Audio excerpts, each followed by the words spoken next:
Assalamualaikum warahmatullahi ta'ala wabarakatuh. Sahabat muslim yang dirahmati Allah subhanahu wa ta'ala, semoga kita selalu senantiasa dalam lindungannya. Amin ya rabbal alamin.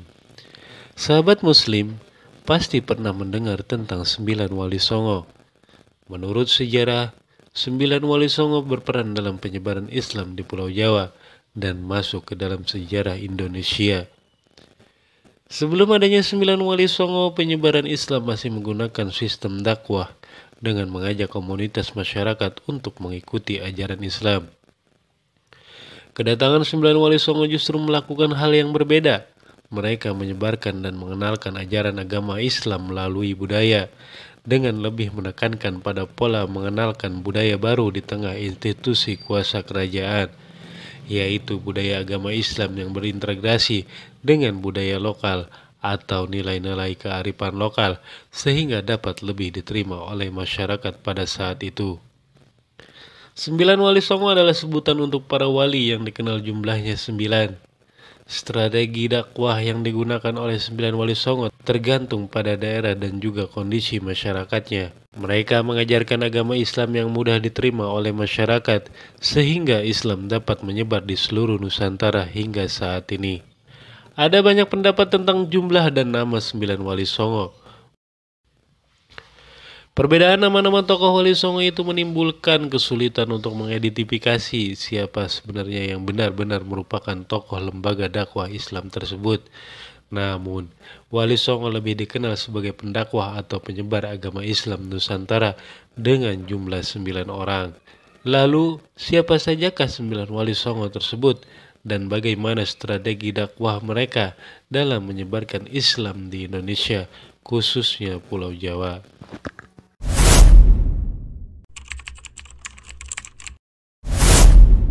Sunan Gresik atau Maulana Malik Ibrahim menyebarkan Islam di wilayah Gresik, Jawa Timur.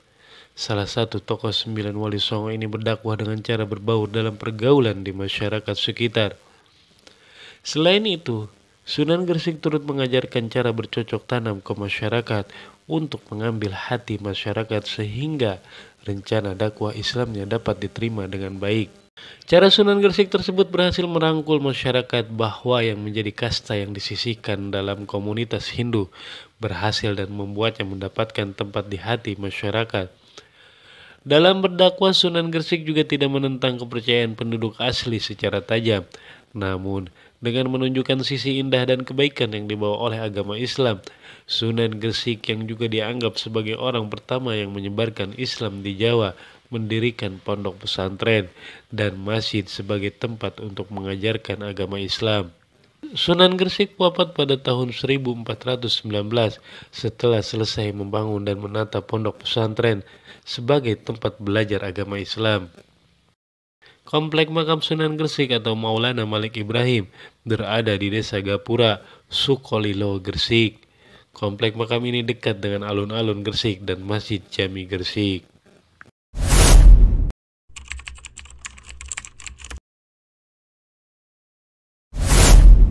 Sunan Ampel putra Syekh Ibrahim As-Samarkandi adalah tokoh 9 wali songo tertua yang berperan besar dalam pengembangan dakwah Islam di Jawa dan tempat lain di Nusantara. Nama asli Sunan Ampel ialah Raden Rahmat. Sunan Ampel lahir pada tahun 1401.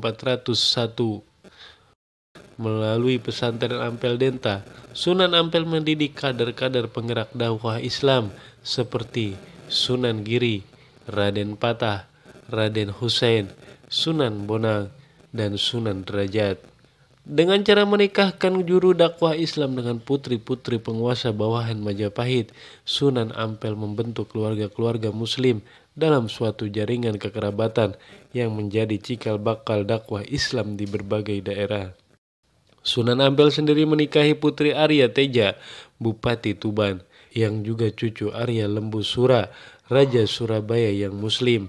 Jejak dakwah Sunan Ampel tidak hanya di Surabaya dan ibu kota Majapahit, melainkan meluas sampai ke daerah Sukadana di Kalimantan. Sunan Ampel diperkirakan meninggal pada 1481 di Demak. Ia dimakamkan di sebelah barat Masjid Ampel, Surabaya.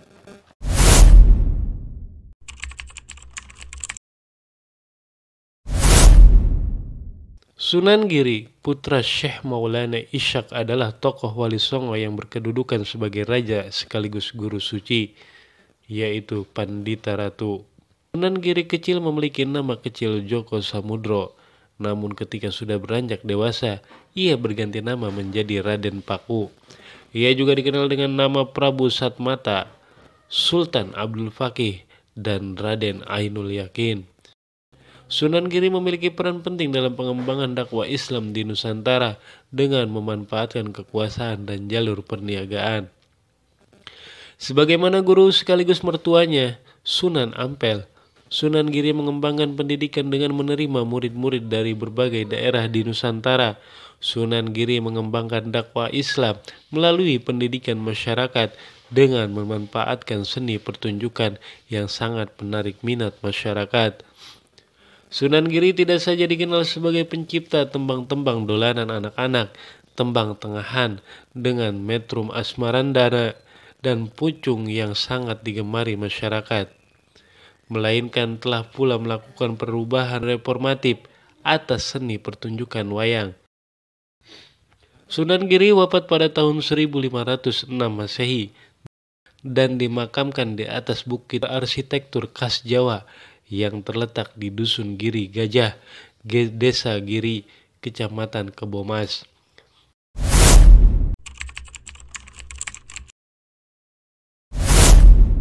Sunan Bonang adalah putra Sunan Ampel dari pernikahan dengan Nyai Ageng Manila, putri Arya Teja, Bupati Tuban. Nama asli Sunan Bonang yang juga merupakan nama kecilnya adalah Makdum Ibrahim. Sunan Bonang dikenal sebagai tokoh 9 Wali Songo yang ulung dalam berdakwah dan menguasai ilmu fikih, usuluddin, tasawuf, seni, sastra, arsitektur, dan berbagai ilmu kesaktian dan kedikdayaan. Dakwah awal dilakukan Sunan Bonang di daerah Kediri yang menjadi pusat ajaran Bahirawa Tantra dengan membangun masjid di Singkal yang terletak di sebelah barat Kediri.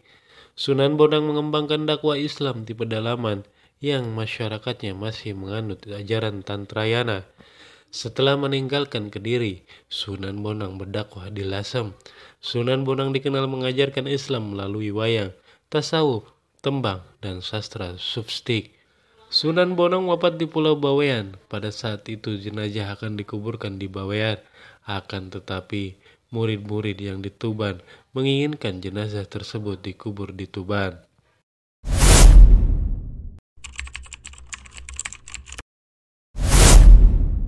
Sunan Kalijaga adalah putra Temenggung Wilatikta, Bupati Tuban.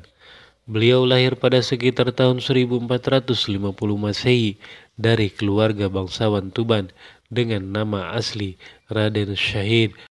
Beliau juga memiliki beberapa nama lain seperti Lokajaya, Syekh Malaya, Pangeran Tuban, Ki Dalang Sidabrangti, dan Raden Abdurrahman.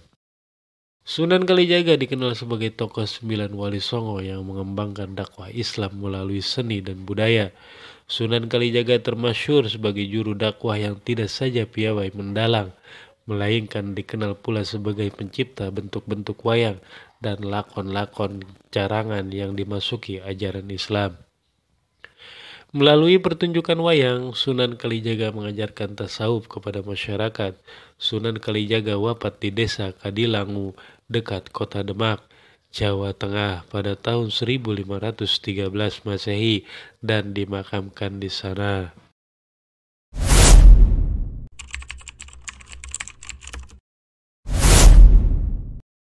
Sunan Gunung Jati adalah putra Sultan Hud yang berkuasa di wilayah Bani Israel yang masuk wilayah Mesir. Sunan Gunung Jati memiliki nama asli yaitu Syarif Hidayatullah. Ia dikenal sebagai tokoh 9 Wali Songo yang menurunkan Sultan-Sultan Banten dan Cirebon. Strategi dakwah yang dijalankan Sunan Gunung Jati adalah memperkuat kedudukan politis sekaligus memperluas hubungan dengan tokoh-tokoh berpengaruh di Cirebon, Banten, dan Demak melalui pernikahan. Selain itu, Sunan Gunung Jati menggalang kekuatan dengan menghimpun orang-orang yang dikenal sebagai tokoh yang memiliki kesaktian dan kedigdayaan. Penyebaran ajaran Islam juga dilakukan Sunan Gunung Jati dengan menikahi gadis setempat. Sunan Gunung Jati meninggal diperkirakan pada pertengahan abad ke-16 dan dimakamkan di puncak Bukit Sembung yang khusus didirikan di pinggiran kota Cirebon.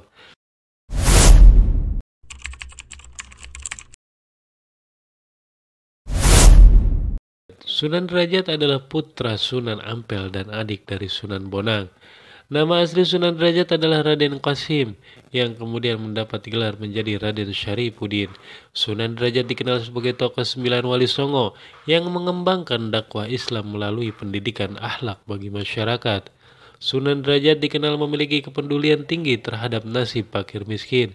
Sunan Derajat mendidik masyarakat sekitar untuk memperhatikan nasib kaum fakir miskin, mengutamakan kesejahteraan umat, memiliki rasa empati, etos kerja keras, kedermawanan, usaha menciptakan kemakmuran, solidaritas sosial, dan gotong royong.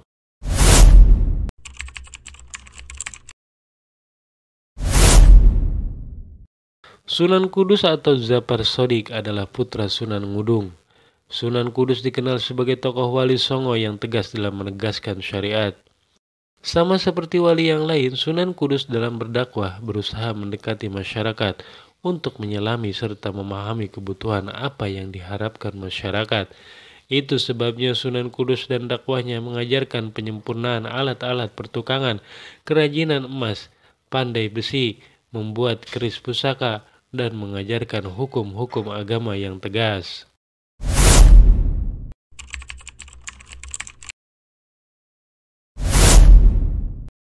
Sunan Muria atau Raden Umar Syahid adalah putra Sunan Kalijaga. Sunan Muria merupakan tokoh sembilan wali songo yang paling muda usianya. Sebagaimana Sunan Kalijaga, Sunan Muria berdakwah melalui jalur budaya. Sunan Muria dikenal sangat piawai menciptakan berbagai jenis tembang cilik atau sekar alit, jenis sinom dan kinanti yang berisi nasihat-nasihat dan ajaran tauhid seperti ayahnya. Sunan Muria juga dikenal pintar mendalang dengan membawakan lakon-lakon carangan karya Sunan Kalijaga. Itulah nama-nama sembilan wali songo dan strategi dakwanya saat menyebarkan agama Islam di Pulau Jawa. Semoga informasi ini bermanfaat untuk kita semua sebagai umat muslim. Semoga menambah keimanan kita. Amin ya rabbal alamin. Wassalamualaikum warahmatullahi taala wabarakatuh.